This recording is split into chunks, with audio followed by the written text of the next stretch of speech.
سيد الأنبياء والمرسلين محمد وعلى آله وأصحابه أجمعين أما بعد أعوذ بالله من الشيطان الرجيم بسم الله الرحمن الرحيم إنما حرم عليكم الميتة والدم ولحم الخنزير وما أهل به لغير الله وقال تعالى حرمت عليكم الميتة والدم ولحم الخنزير وما أهل لغير الله به وقال تعالى إنما حرم عليكم الميتة والدم ولحم الخنزير وما أهل لغير الله به۔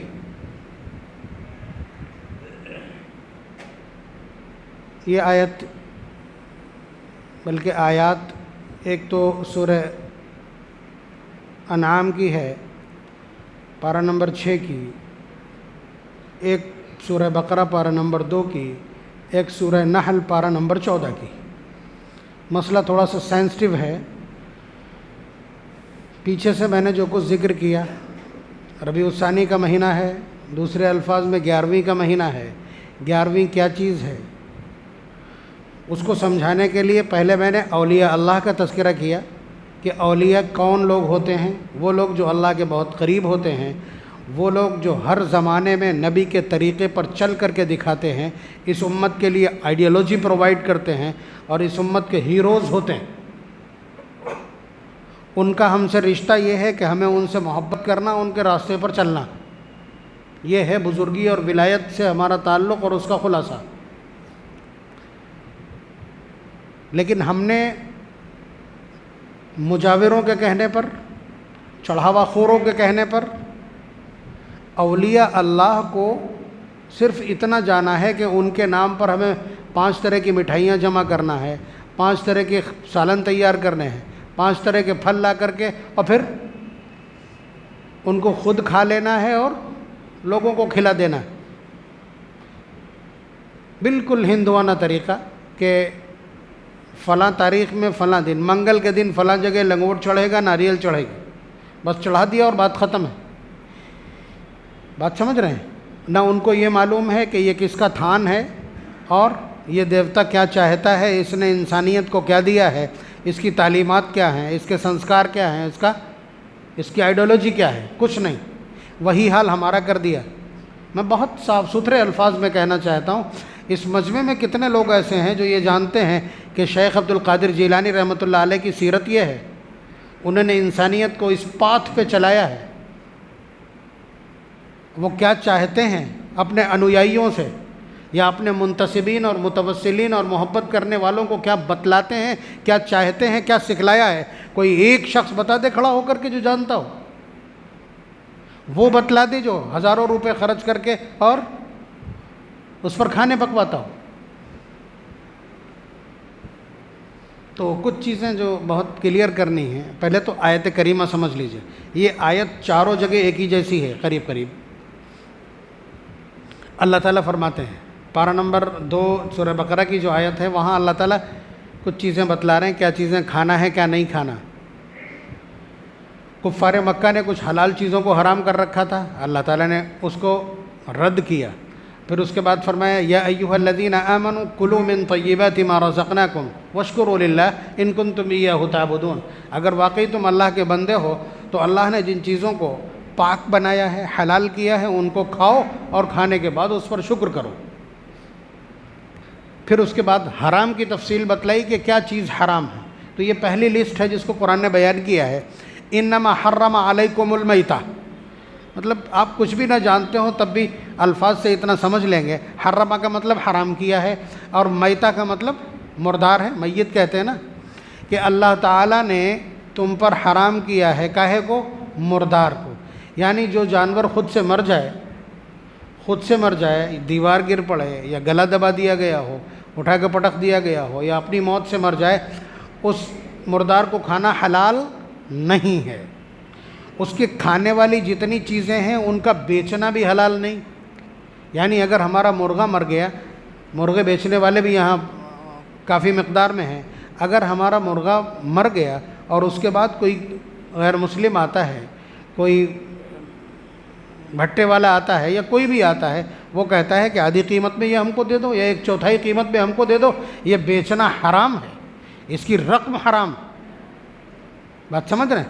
مردار کا البتہ جو چیزیں کھائی نہیں جاتی ہیں، جیسے کسی بڑے جانور کی ہڈیاں ہیں یا بڑے جانور کی کھال ہے یا اس کے سینگ ہیں، ان کو دباغت کے ذریعے پاک کر کے اور اس کے بعد ان کی خرید و فروخت درست ہے۔ جو چیز کھانے کے لیے استعمال کرنے والی ہے اس کو بیچنا بھی حلال نہیں ہے۔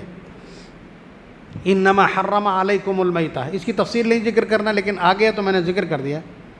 والدم، اور خون حرام ہے، خون حرام ہے۔ کوئی آدمی جانور کا نکلنے والا خون اگر ایسے پینا چاہے تو جو حکم پیشاب کا وہی حکم اس خون کا۔ دم مسفوح حرام ہے، بات سمجھ رہے ہیں؟ تو انما حرم علیکم المیتۃ والدم کہ خون حرام کیا ہے۔ اب یہاں سے اسی لیے جانور کو ذبح کرنے کے لیے کہاں ذبح کیا جاتا ہے؟ یہ جو 4-5 بڑی بڑی نسیں ہیں جو سب سے تیزی کے ساتھ خون کو سپلائی کرتی ہیں، یہ ہائی وے ہے، بلڈ سرکولیشن کا ہائی وے ہے یہ، تو ان کو کاٹنے کے بعد باڈی کا ایک ایک قطرہ خون نکل جاتا ہے، اس لیے اس حصے پہ کاٹ کر کے اور اس کے بعد ذبح کیا جاتا ہے۔ ساری ریسرچ ہو چکی اس کے اوپر کہ سب سے آسان موت یہی ہے کسی جانور کے لیے، لیکن اس کے باوجود آپ دیکھتے ہیں کہیں کہیں ایک آدھا قطرہ خون کا گوشت میں دکھائی پڑتا ہے، وہ استحساناً جائز ہے اور پاک ہے، وہ اس حکم میں نہیں ہے، اس لیے اس کو پوری طرح نچوڑ پانا انسان کے بس میں نہیں ہے، دھو کر کے تو ختم ہو ہی جاتا ہے وہ۔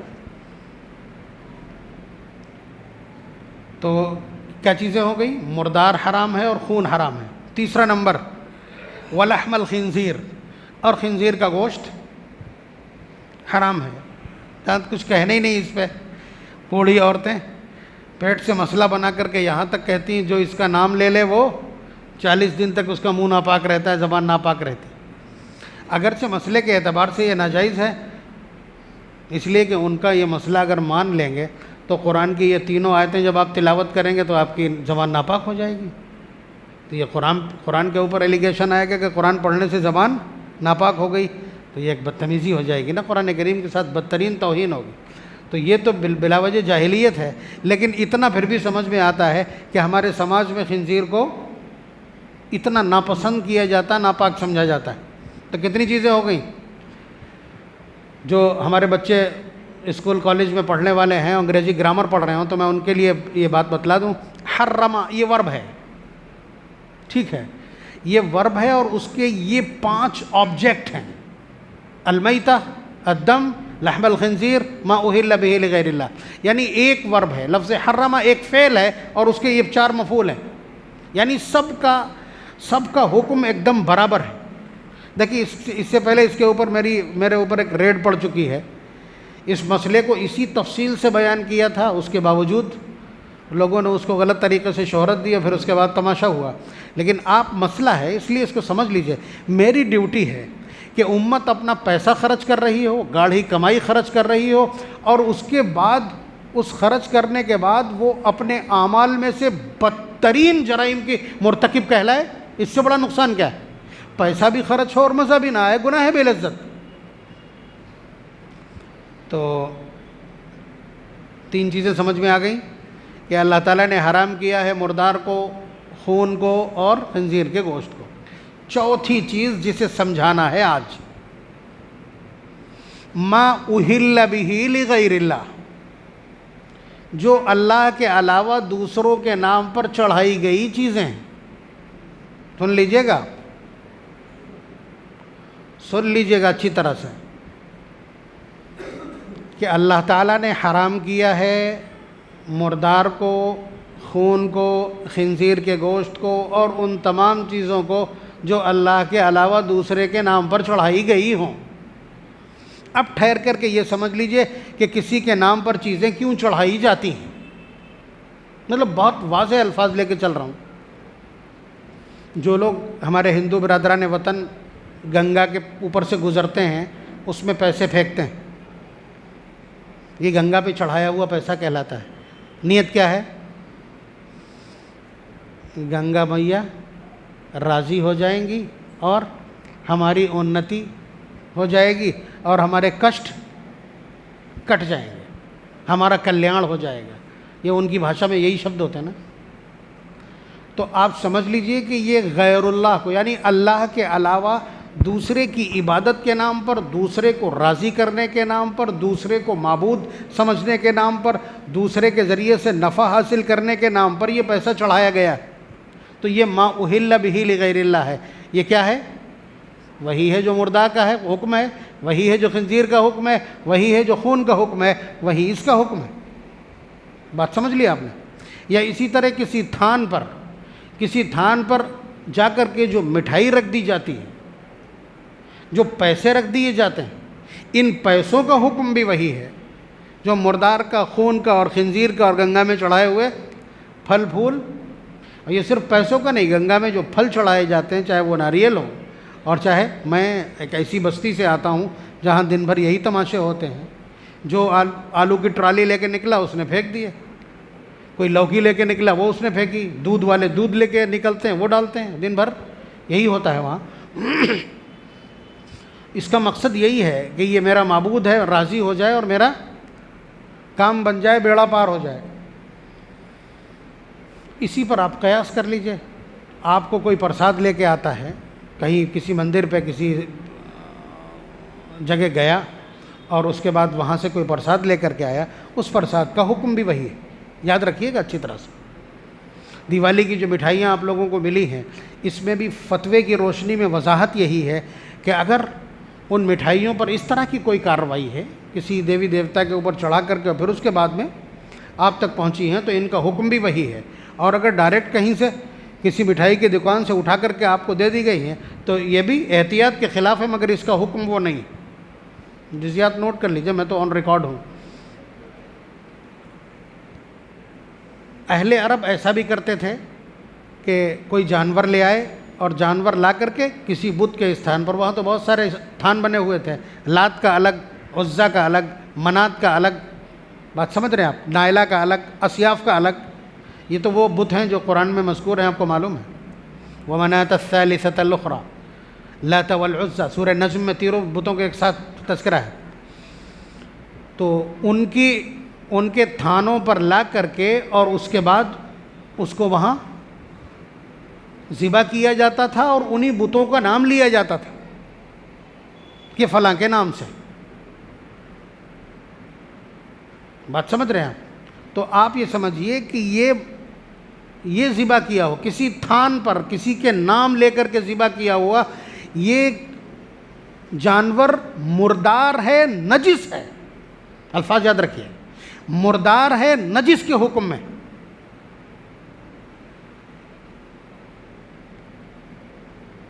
اگر کسی تھان پر لے جا کر کے اور کسی اور کا نام لے کر کے اس کو ذبح کیا جاتا ہے تو یہ مدلول صریح ہے، یہ اس آیت کا مدلول صریح ہے، یعنی پورا 100% کا امپلیمنٹیشن آیت کا ایسے ہی پہ ہوتا ہے۔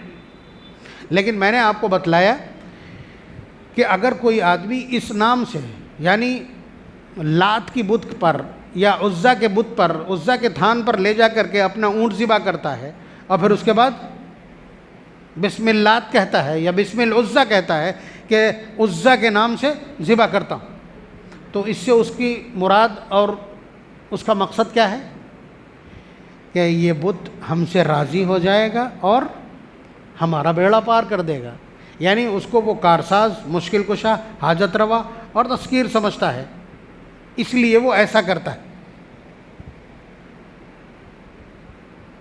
کچھ بات سمجھ میں آئی؟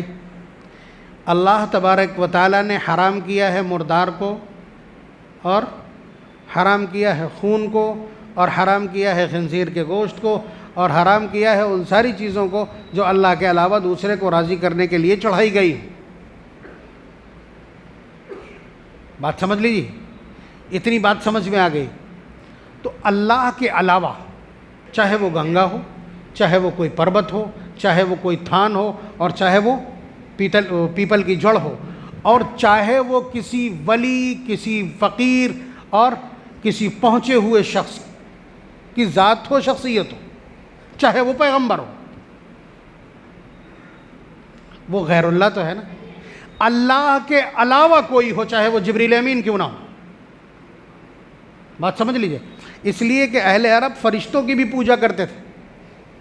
اہل عرب فرشتوں کی بھی پوجا کرتے تھے. تو اللہ کے علاوہ کسی دوسرے کے نام پر چڑھائی ہوئی چیز کا حکم وہی چلا آ رہا ہے جو آیت میں باقی 3 چیزوں کا ہے.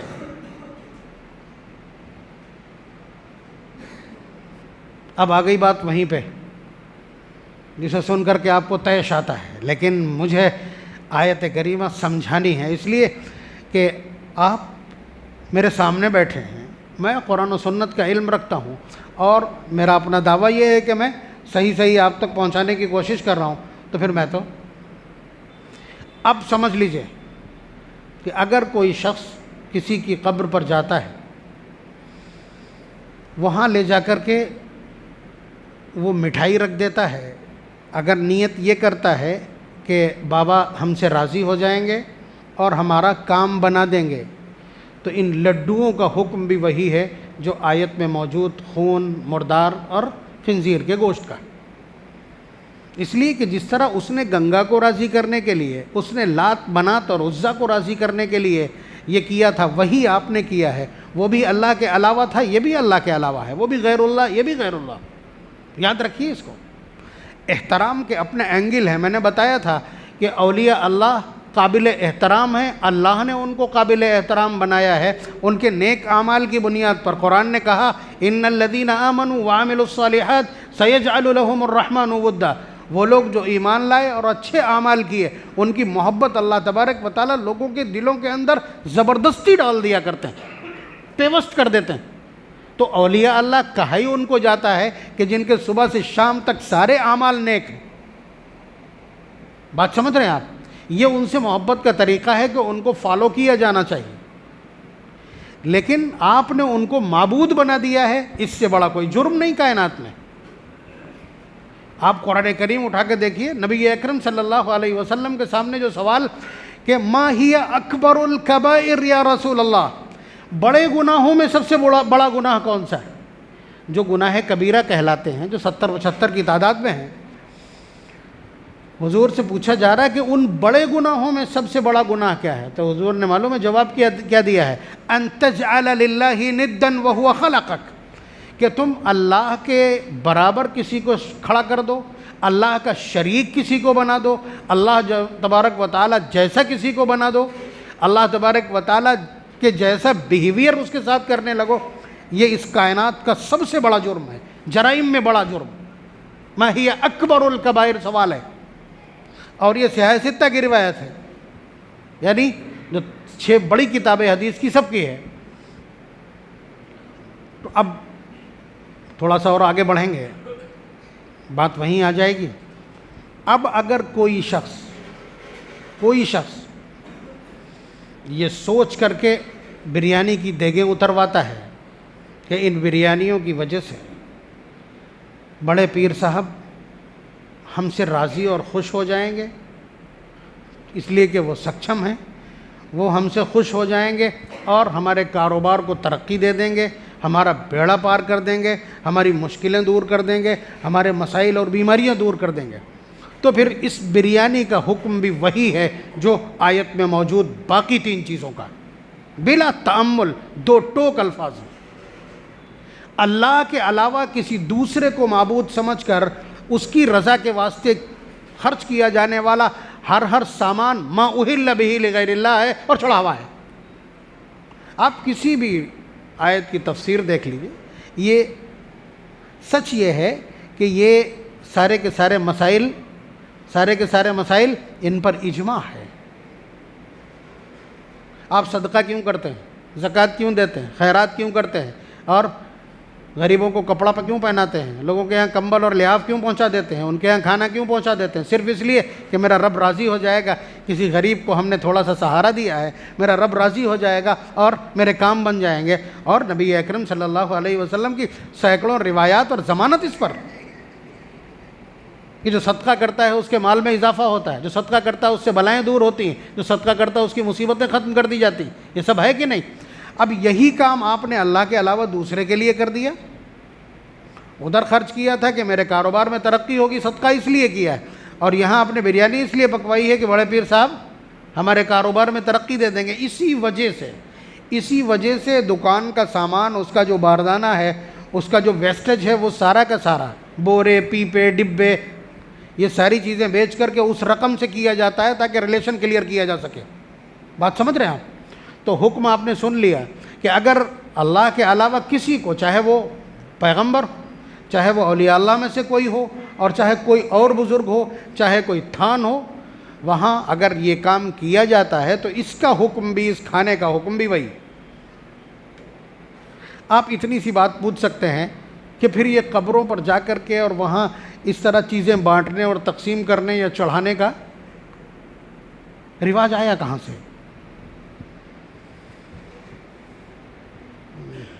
ٹائم نہیں۔ پہلے آپ اندازہ لگائیے کہ اللہ تبارک و تعالیٰ نے خود اپنے حکم، اپنے آرڈر سے یہ واجب کر دیا تھا کہ کوئی آدمی جب نبی سے ملاقات کرنے جائے گا تو پہلے صدقہ کرے گا۔ پارہ نمبر 28 سورہ مجادلہ کا رکوع نمبر 2، یا ایھا الذین آمنوا اذا ناجیتم الرسول فقدموا بین یدی نجواکم صدقہ، کہ جب تم نبی سے بات کرنے کے لیے جاؤ، ان سے اپنی کوئی پرسنل گفتگو کرنے کے لیے جاؤ، تو تمہارے لیے لازم ہے کہ تم پہلے صدقہ کر کے جاؤ۔ یہ واجب تھا ابتدا میں، سن لیجئے گا، حکم بدلا ہے کہ اب یہ واجب نہیں، مستحب ہے۔ آج بھی حضور کی بارگاہ میں سلام پیش کرنے سے پہلے صدقہ کرنا مستحب اور مسنون ہے۔ یہ چلا وہاں سے۔ یہی وجہ ہے کہ قبروں کے آس پاس فقیروں کی بھیڑ، کہ حضور کی بارگاہ میں جاتے ہیں، اسی طرح سے حضور کے یہ سارے کے سارے انویائی ہیں، ان کے خاص شاگرد اور ان کی خاص لیگ پر چلنے والے ہیں، تو وہاں فقیر اکٹھا ہو گئے، وہاں بھی صدقہ کرنے کا معمول لوگوں نے شروع کیا، برا نہیں تھا، لیکن وہاں فقیر اکٹھا ہونا شروع ہو گئے، تو لوگوں نے ایسا کرتے کرتے کرتے پھر اس کے بعد ان سب پر وہاں کے مجاوروں نے قبضہ کر لیا، نام رکھ دیا کہ یہ ہم کھلائیں گے انہیں۔ یہ کنورژن جو ہم بتا رہے ہیں آپ کی خدمت میں، یہ تاریخ کے ساتھ ساتھ بدلا۔ تو آپ نے یہ سمجھ لیا ہے کہ جو لوگ 11ویں کے نام پر کچھ بھی کرتے ہوں، اگر اس میں ان کی نیت یہ ہے کہ اس کھانے سے، اس بریانی سے، اس فنکشن سے، اس تقریب سے، اس کوشش سے، اس خرچے سے بڑے پیر صاحب راضی ہو جائیں گے اور ہمارا کام بنا دیں گے، تو پھر ایسی بریانی کا استعمال درست نہیں ہوگا۔ لیکن اگر کوئی شخص تو پہلی چیز تو یہ درست کر لیں کہ جو لوگ اس طرح کا ارادہ رکھتے ہوں وہ پہلے اپنے اس ارادے کو درست کر لیں، تاکہ اس کی کیٹیگری اتنی خطرناک ہے جو ما اہل بہ لغیر اللہ، مردار، خون اور لحم خنزیر کی طرح ہے، تو یہ وہاں سے ہٹ جائے۔ پھر دوسری بات جو اصل ہے وہ یہ کہ اگر کسی فوت شدہ، گزر جانے والے کسی شخص کی طرف سے آپ کھانا کھلاتے ہیں کہ ہم غریبوں کو کھانا کھلا رہے ہیں، اس پر بڑا ثواب ملتا ہے، یہ ثواب ہم اپنے فلاں عزیز کو بھیجنا چاہتے ہیں، فلاں رشتہ دار کو بھیجنا چاہتے ہیں، یا فلاں ولی کو بھیجنا چاہتے ہیں، اور پوری انسانیت کو بھیجنا چاہتے ہیں، پہنچے گا۔ ایسا کرنا درست ہے، لیکن اس کھانے کو صرف غریب کھا سکیں گے، کوئی صاحب نصاب اس کھانے کو نہیں کھا سکتا، خود ایسا کرنے والا نہیں کھا سکتا۔ بات سمجھ رہے ہیں؟ اس کے علاوہ اگلی بات کہ اس کے لیے کوئی ڈیٹ متعین نہیں کی جا سکتی، یہ شریعت میں زیادتی۔ یعنی جب آپ اس پٹل پر آ جائیں گے کہ یہ کام ہم اس لیے کرتے ہیں تاکہ اس کھانے سے جو ہم کو ثواب ملے گا وہ ہم بڑے پیر صاحب کو بھیج رہے ہیں، اگر یہ بھی کرنا چاہتے ہیں تو اس کے لیے آپ تاریخ متعین نہیں کر سکتے، یہ شریعت میں دخل اندازی ہے، اس لیے کہ اللہ کے رسول صلی اللہ علیہ وسلم نے یا صحابہ کی سیرت میں ایسا کچھ بھی نہیں ہے کہ کسی کے ایصال ثواب کے لیے دن اور تاریخ متعین کی جائے، یہ زیادتی ہے۔ بات سمجھ رہے ہیں؟ جب جی چاہے تب ایسا کیا جا سکتا ہے پورے سال میں، اور پھر اس میں صرف ایک شخصیت کا کیوں، باقی تمام لوگ، ہمارے اپنے اعزاء اقربا، تمام ایمان والے، سب کو شامل کیا جا سکتا ہے۔ اور پھر آج کل کیوں رمضان المبارک میں اگر اس کو افطار کے لیے استعمال کر دیں گے تو پھر وارے نیارے ہو جائیں گے، لیکن نہیں، آپ نے مہینہ خاص کر رکھا، اس لیے یہ پورا پروسیس بدعت کہلاتا ہے، یہ پورا پروسیجر بدعت کہلاتا ہے۔ اب بھائی ہم اگر اس کو درست قرار دیں تو بریانی ہم کو بھی ملے، لیکن ہم اپنا نقصان کر رہے ہیں، دھیان رکھیے پیغام کو صحیح سلامت آپ تک پہنچانے کے لیے۔ اس کے علاوہ اگر آپ یہ کہتے ہیں کہ اس پوری بریانی کا ثواب ہم ان کو بھیج رہے ہیں تو پھر یہ تو سمجھ میں نہیں آتا، اس لیے کہ فاتحہ جو آپ نے دی ہے وہ تھوڑی سی بریانی ایک طباق میں لا کر کے اس پر آپ نے فاتحہ دی ہے، اس پر آپ نے پڑھوایا ہے اور اس کو اٹھا کر کے غریب کو دیا ہے، تو پھر اتنے ہی کھانے کی ثواب کی ہمیں امید رکھنی چاہیے، اور اتنے کو ہی 11ویں کہنا چاہیے، پھر 5 ڈیگیں اور 6 ڈیگیں کیوں نہیں جا رہی ہیں؟ اگر ایسا ممکن ہے کہ جس کو بھی کھلاؤ یا کوئی بھی کھا جائے اس کا ثواب ملتا ہے، تو پھر کسی بھی مٹھائی کی دکان پہ کھڑے ہو کر کے ہم کہ جو بھی لے جائے یہ ہمارا ہے. یا پھر آپ اپنی اس 11ویں کی دعوت میں وہی لوگ بلاتے ہیں جو ولیمے میں بلائے تھے، وہی بلاتے ہیں جو عقیقے میں بلائے تھے، وہی پوچھے ہیں جو بارات پہ پوچھے تھے، وہی پوچھے ہیں جو خطرے میں پوچھے تھے. اگر وہی پوچھے ہیں تو پھر ولیمے کا کھانا بھی بخشا جا سکتا ہے، عقیقے کا بھی کھانا بخشا جا سکتا ہے. بات سمجھ رہے؟ پھر تو بارات کا کھانا بھی بخشا جا سکتا ہے جب ان لوگوں کے کھانے سے وہ صدقہ بنتا ہے. اس لیے گزارش یہ ہے کہ غریبوں کا حق مار کر کے آپ شریعت کو مت چلائیے. وہ غریبوں کا حق ہے، صاحب نصاب نہیں کھا سکتا، وہ بھی ضابطوں کے مطابق ہو، تاریخ متعین نہ ہو، نیت درست ہو، کوئی ایک کھانا متعین نہ ہو، کوئی مہینہ متعین نہ ہو، اور وہ غریبوں تک پہنچے بھی. میری اس پوری گفتگو کا حاصل مجھے نہیں معلوم کون کرتا کون نہیں کرتا، لیکن پیغام کو قرآن و سنت کے تناظر میں آپ تک پہنچانا یہ میری ذمہ داری تھی. میں نے جو آیات پڑھی وہ پہلی آیت پارہ نمبر 6 سورہ مائدہ کی، اور دوسری سورہ بقرہ کی، اور تیسری سورہ نحل پارہ نمبر 14 کی. انما حرم علیکم المیتۃ والدم ولحم الخنزیر وما اہل بہ لغیر اللہ. اہل بہ لغیر اللہ کا مطلب یہی ہے کہ اللہ کے علاوہ کسی اور کو راضی کرنے کے لیے جو کچھ بھی چڑھایا جائے گا اس کا حکم وہی ہے جو مردار کا ہے، جو بہتے ہوئے خون کا ہے، جو خنزیر کے گوشت کا ہے، وہی اس کا حکم ہے. اللہ تبارک و تعالی ہم سب کو سمجھنے کی توفیق نصیب فرمائے. پیسہ خرچ کریں، 1 روپیہ خرچ کریں اس طرح سے کہ 1 کروڑ واپسی ہو. آپ کے سامنے مصارف موجود ہیں، جتنے ضرورت مند کو دیں گے اتنا ہی اجر واپسی کرے گا. تو دعا کریے اللہ تبارک و تعالی ہم سب کو دین کو سمجھنے کی توفیق مرحمت فرمائے. وآخر دعوانا الحمدللہ رب العالمین.